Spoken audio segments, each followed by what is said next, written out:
ದೇವರ ಪರಿಶುದ್ಧ ನಾಮಕ್ಕೆ ಸ್ತೋತ್ರವಾಗಲಿ. ಈ ಸಮಯದಲ್ಲಿ ದೇವರ ವಾಕ್ಯವನ್ನು ಕೇಳೋದಕ್ಕಿಂತ ಮುಂಚಿತವಾಗಿ ಒಂದು ಚಿಕ್ಕ ಪ್ರಾರ್ಥನೆ.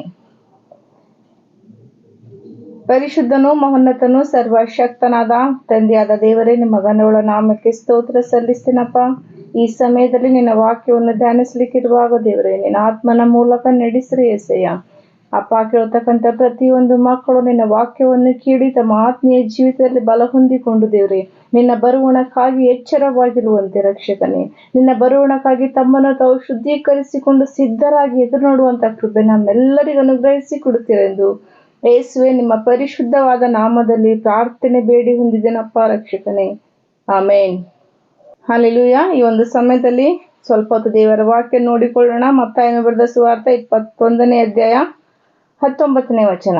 ಮತ್ತಾಯನು ಬರೆದ ಸುವಾರ್ತೆ 21ನೇ ಅಧ್ಯಾಯ 19ನೇ ವಚನ. ದಾರಿಯಲ್ಲಿ ಒಂದು ಅಂಜೂರದ ಮರವನ್ನು ಕೊಂಡು ಅದರ ಹತ್ತಿರಕ್ಕೆ ಹೋಗಿ ಅದರಲ್ಲಿ ಬರೀ ಎಲೆಗಳನ್ನೇ ಹೊರತು ಮತ್ತೇನು ಕಾಣದೆ ಅದಕ್ಕೆ, ಇನ್ನು ಮೇಲೆ ನಿನ್ನಲ್ಲಿ ಫಲ ಎಂದಿಗೂ ಆಗದೆ ಹೋಗಲಿ ಎಂದು ಹೇಳಿದ್ದನು. ಆ ಕ್ಷಣವೇ ಅಂಜೂರದ ಮರ ಒಣಗಿ ಹೋಯಿತು.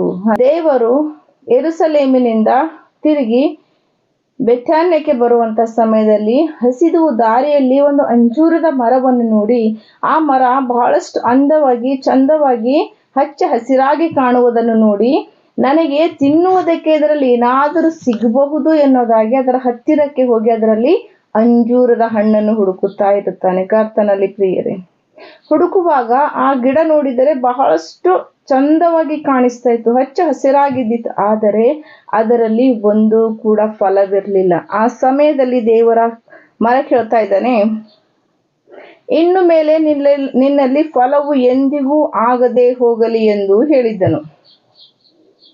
ಅದರಲ್ಲಿ ಬರೀ ಎಲೆಗಳೇ ಹೊರತು ಒಂದು ಕೂಡ ಫಲವಿಲ್ಲದ ಕಾರಣ ದೇವರು ಆ ಅಂಜೂರದ ಮರ ಕೇಳ್ತಾ ಇದ್ದಾನೆ, ಇನ್ನು ಮುಂದೆ ಎಂದು ನಿನ್ನಲ್ಲಿ ಫಲವನ್ನು ಕಾಣದೆ ಹೋಗ್ಲಿ, ಇನ್ನು ಆ ಮರ ಒಣಗಿ ಹೋಯಿತು ಎಂಬುದಾಗಿ ನೋಡ್ತೇವೆ. ಕರ್ತನಲ್ಲಿ ಪ್ರಿಯರೇ, ದೇವರ ವಾಕ್ಯ ಹೇಳ್ತದೆ, ನೀನು ನನ್ನ ಮಗನಾಗಿರುವುದಾದರೆ ನನ್ನಲ್ಲಿರ್ತಕ್ಕಂಥ ಗುಣಗಳು ನಿನ್ನಲ್ಲಿರ್ಬೇಕು. ಅಂಜೂರದ ಮರ ಅಂದಾಗ ಅಂಜೂರ ಮರದಲ್ಲಿ ಅಂಜೂರ ಹಣ್ಣುಗಳಿರ್ಬೇಕು. ನಾವು ದೇವರ ಮಕ್ಕಳಾಗಿದ್ದೇವೆ ಅಂತ ಹೇಳುವಾಗ ನಾವು ಕ್ರಿಸ್ತನನ್ನು ನಮ್ಮ ಸ್ವಂತ ರಕ್ಷಕನಾಗಿ ಅಂಗೀಕರಿಸಿದ್ದೇವೆ ಎಂದು ನಿನ್ನಲ್ಲಿ ಒಂದು ವೇಳೆ ಆತ್ಮೀಯವಾದ ಫಲಗಳು ಇಲ್ಲದೆ ಹೋದರೆ, ನೀನು ಎಷ್ಟು ಹಚ್ಚ ಹಸಿರಾಗಿದ್ದರೂ ಕೂಡ ದೇವರು ಆ ದಿನ ಅಂಜೂರದ ಮರಕ್ಕೆ ಹೇಳಿದ ಹಾಗೆ ಈ ದಿನ ದೇವರ ಸನ್ನಿಧಿಯಲ್ಲಿ ಇದ್ದುಕೊಂಡು ಏನೋ ನಟನೆಗಾಗಿ ನಾವು ಜನರು ನೋಡ್ಲಿ, ಜನರು ಮೆಚ್ಚಲಿ ಎಂಬುದಾಗಿ ಮಾಡ್ತಕ್ಕಂಥ ಕ್ರಿಯೆಗಳಿಗೆ ದೇವರು ಹೇಳ್ತಾ ಇದ್ದಾನೆ, ನಾನು ಮನುಷ್ಯರ ಹಾಗೆ ಹೊರಗೆ ಕಾಣ್ತಕ್ಕಂಥ ಅಂದವನ್ನು ನೋಡುವುದಿಲ್ಲ. ಹಚ್ಚ ಹಸಿರಾಗಿರ್ತಕ್ಕಂಥ ಮರವನ್ನು ನೋಡದೆ ಅದರ ಒಳಗಡೆ ಹೋಗಿ ಅದರಲ್ಲಿರ್ತಕ್ಕಂಥ ಫಲವನ್ನು ಹುಡುಕಿದ ಹಾಗೆ ನಿನ್ನ ಹೃದಯವನ್ನು ಇಣುಕಿ ನೋಡಿ, ನೀನು ಯಾವ ರೀತಿಯಿಂದ ಬದುಕ್ತಾ ಇದ್ದಿ, ನೀನು ನನ್ನ ಮಗನಾಗಿರುವುದಾದರೆ ನೀನು ನನ್ನ ಹೆಜ್ಜೆ ಜಾಡಿನಲ್ಲಿ ನಡಿಬೇಕು. ಅನೇಕ ಕ್ರೈಸ್ತರು ಯಾವ ರೀತಿಯಿಂದ ಬದುಕ್ತಾ ಇದ್ದಾರೆ ಅಂದ್ರ, ನೋಡುವುದಕ್ಕೆ ಈ ಒಂದು ಅಂಜೂರದ ಮರದ ಹಾಗೆ ಪ್ರತಿ ವಾರ ಆಲಯಕ್ಕೆ ಹೋಗುತ್ತಾರೆ, ಪ್ರತಿದಿನ ದೇವರ ವಾಕ್ಯ ಓದುತ್ತಾರೆ, ಎಲ್ಲಾದ್ರೂ ಹೋಗ್ಬೇಕಾದ್ರೂ ದೊಡ್ಡ ದೊಡ್ಡ ಬೈಬಲ್ಗಳು ಈ ರೀತಿಯಾಗಿ ಹಿಡಿದುಕೊಂಡು ಹೊರಟು ಹೋಗ್ತಾ ಇರ್ತಾರೆ. ಅವ್ರನ್ನ ನೋಡುವಾಗ ಇವರು ದೇವರ ಮಕ್ಕಳು, ಇವರು ಕ್ರೈಸ್ತನ ಮಕ್ಕಳು, ಇವರು ದೀಕ್ಷಾ ಸ್ನಾನ ಹೊಂದಿದಂಥವ್ರು, ಇವರು ಬಹಳಷ್ಟು ಒಳ್ಳೆಯವರು ಎಂತಕ್ಕಂಥದ್ದನ್ನು ತೋರಿಸಿಕೊಳ್ಳುವುದಕ್ಕಾಗಿ ಅನೇಕರು ಈ ರೀತಿಯಾಗಿ ನಟನೆ ಮಾಡ್ತಾ ಇದ್ದಾರೆ. ಜನರ ಹಾಗೆ ದೇವರು ಹೊರಗೆ ಕಾಣ್ತಕ್ಕಂಥದನ್ನು ನೋಡದಂತೆ ಅಂಜೂರದ ಮರವನ್ನು ಇಣುಕಿ ಯಾವ ರೀತಿಯಿಂದ ಅದರಲ್ಲಿ ಫಲವನ್ನು ಹುಡುಕಿದ್ದಾನೋ ಅದೇ ತರ ಈ ದಿನ ನಿನ್ನ ಆತ್ಮೀಯ ಜೀವಿತದಲ್ಲಿ ನೀನು ಮಾಡ್ತಕ್ಕಂಥ ಪ್ರತಿಯೊಂದರಲ್ಲಿ ದೇವರು ನಿನ್ನನ್ನು ದೃಷ್ಟಿಸಿ ನೋಡುವಾಗ ನಿನ್ನಲ್ಲಿ ಆತ್ಮೀಯ ಫಲಗಳಿರ್ಬೇಕು.